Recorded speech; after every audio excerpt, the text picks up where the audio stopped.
Could you give us your name, please? My name is Norma Harter, Harter. And where are you from, Norma? I'm from Utica, New York. And your chapter is?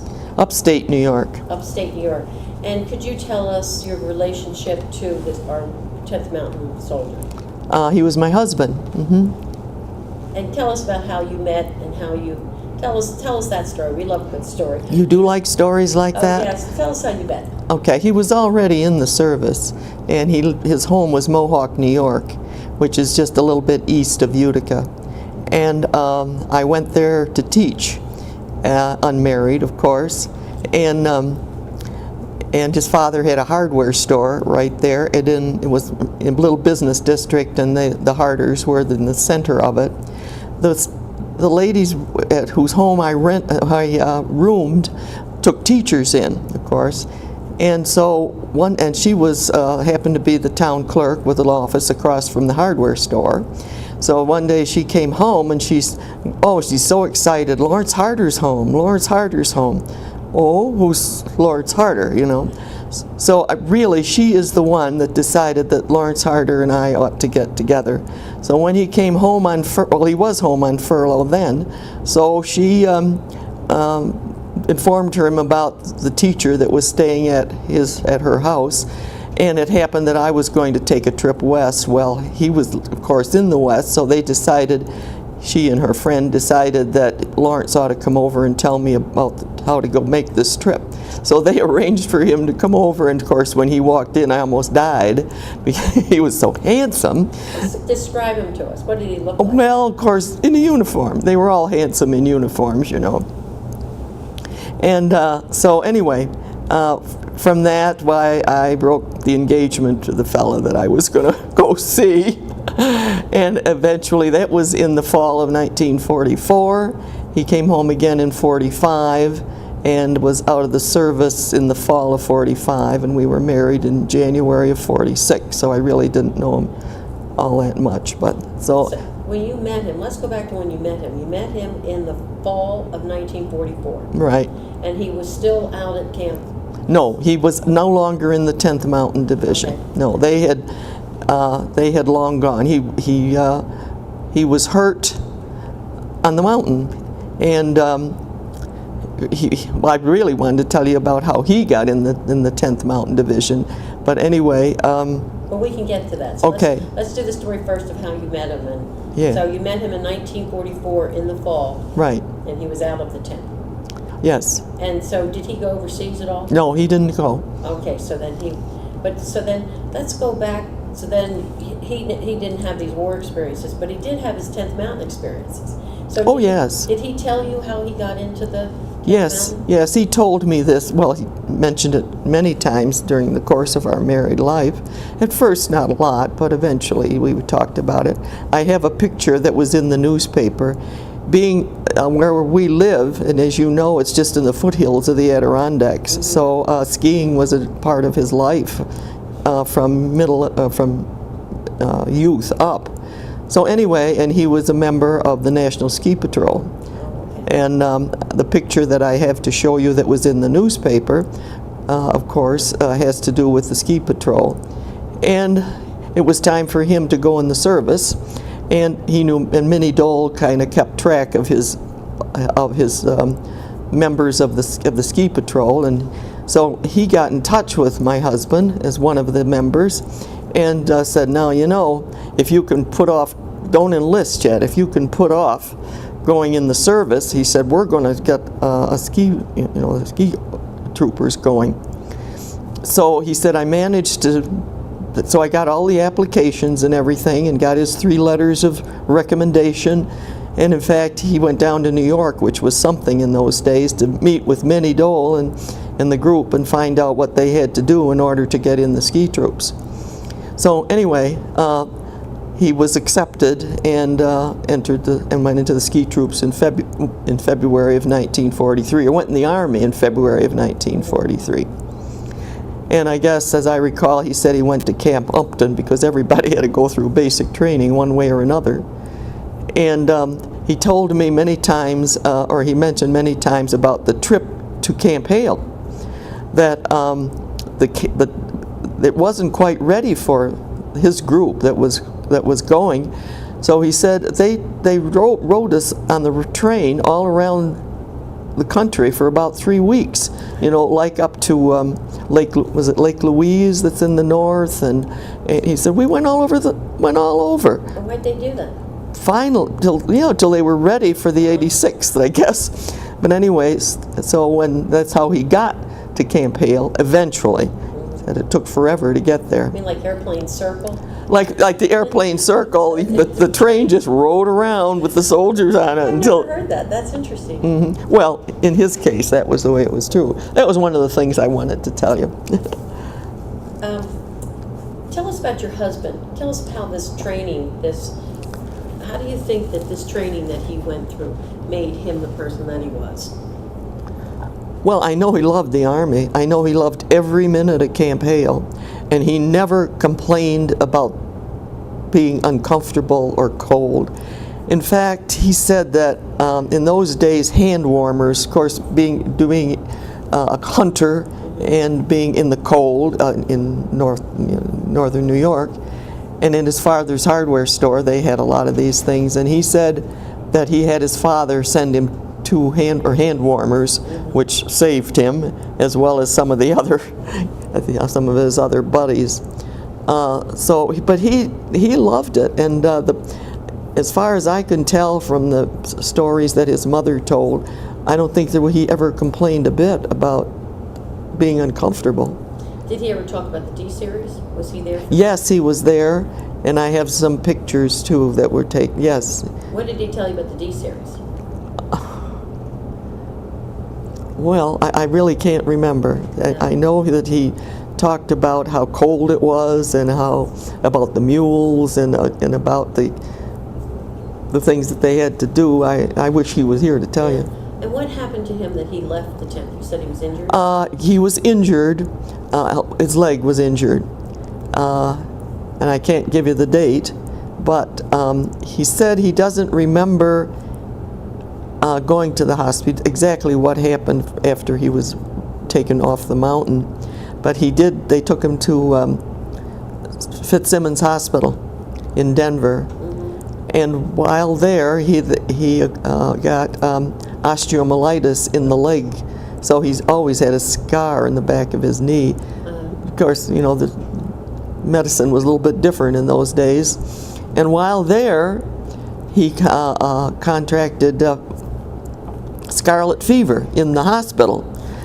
Somebody had it. So he was quarantined with another scarlet fever sufferer for I don't know how long, maybe a month or 2. He was really in the hospital for quite a little while.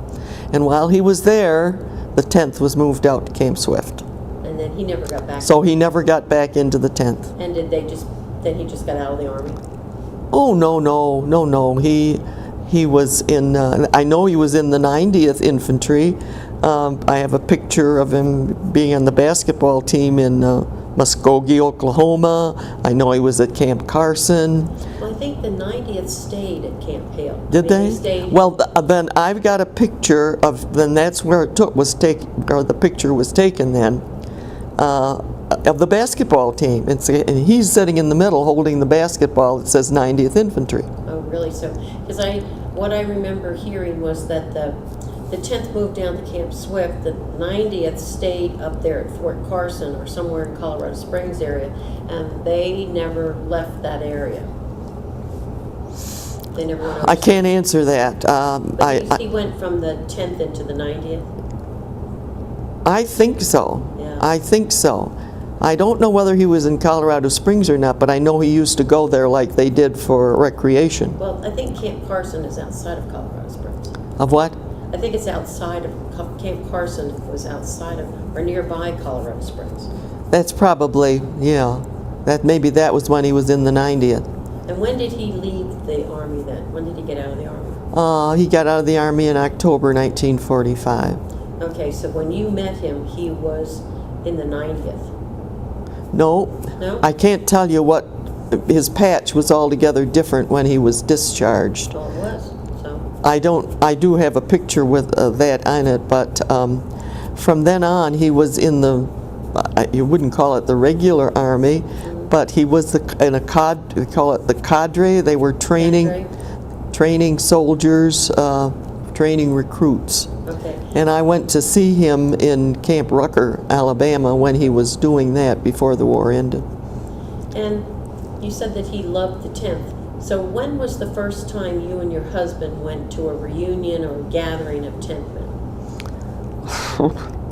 Well, I'll tell you, in 1960 we took a trip. It has nothing to do with reunion, because he wanted to come back, and of course we lived in New York, and we drove. This is before the days of the superhighways, and we drove from there to Denver. And how long did that take you?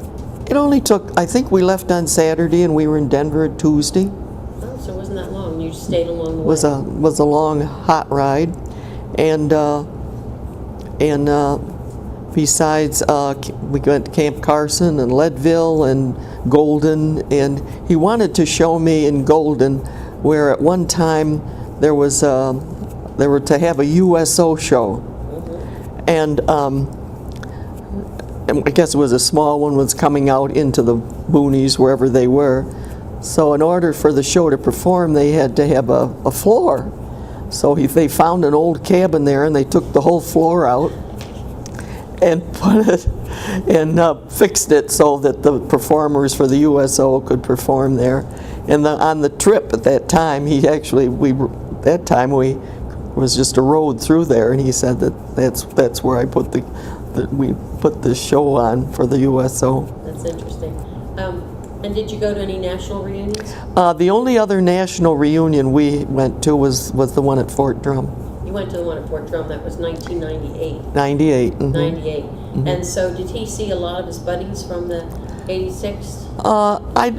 At that time he was in a wheelchair and didn't get around to do a lot of socializing, but we did a lot. Mm-hmm. He did see a lot of them, yes, but mostly the upstate New York, where he's been very close with the upstate New York group. We spend a lot of time at Camp Drum, and that's Nate Burrell was up there. Nate, yes, and Mike Plummer. Mike Plummer. So, but a lot of the others too. And when did you lose your husband?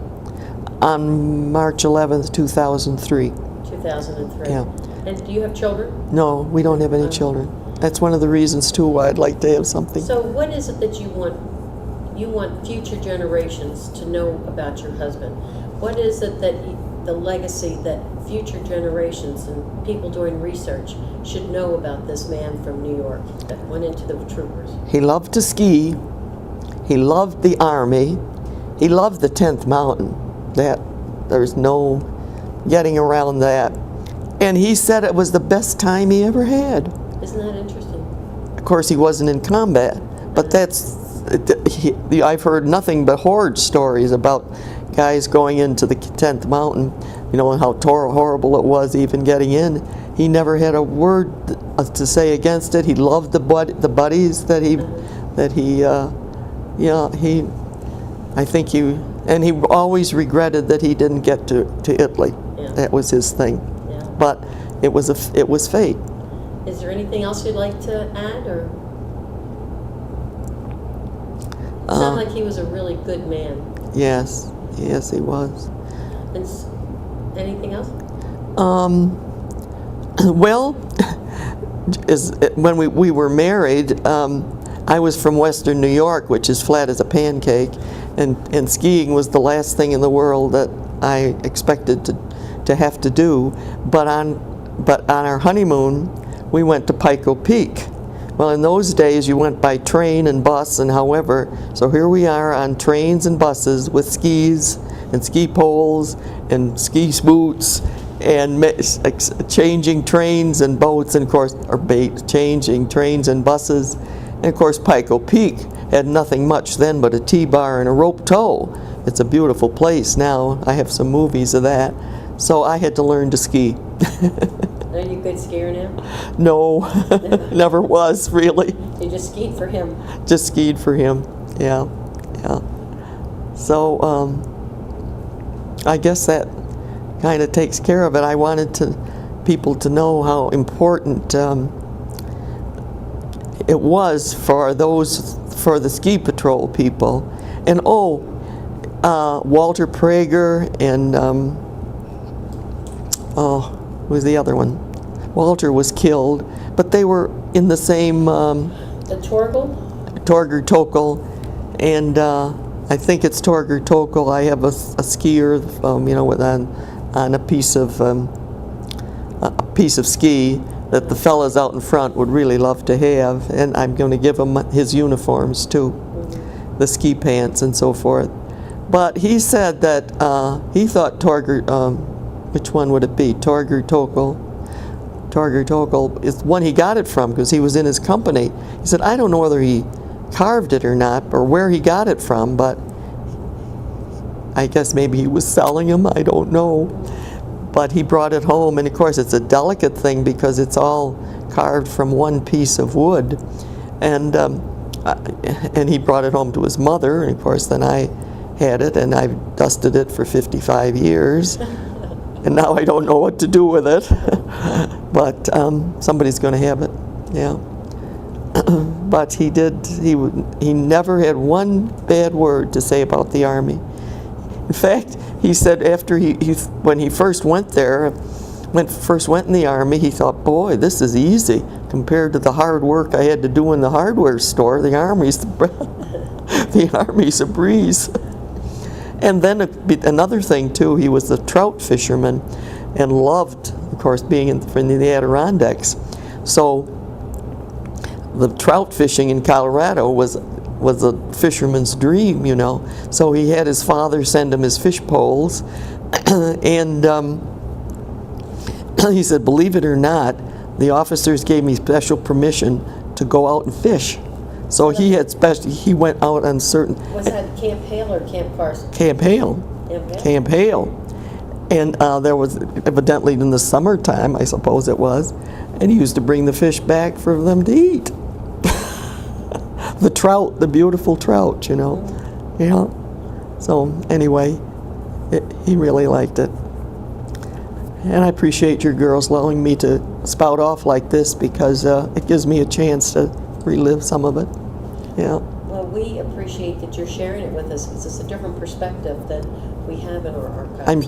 I'm sure that I wish I had more to tell you. In fact, up in '98, you were doing this at that reunion. There was a little booth in the corner of the room where the displays were. And a lot of the men, and I tried to get him to go in, but he wasn't one to do that kind. I said, go on, just talk. No, what have I got to tell him? That sort of thing. Well, they all feel that way. Yes. And then they start talking. Yeah, right. Then you can't shut us up, right? And he didn't do it. And then I always wanted to get a little microphone and have him talk into that. But you don't do those things when you should do them. Yeah, that's the truth. And you've heard that a million times, Yes, I'm sure. And I think you girls are doing a wonderful job. Well, thank you. Mm-hmm. Okay, I guess that's it. Okay. Thank you so much for that. You don't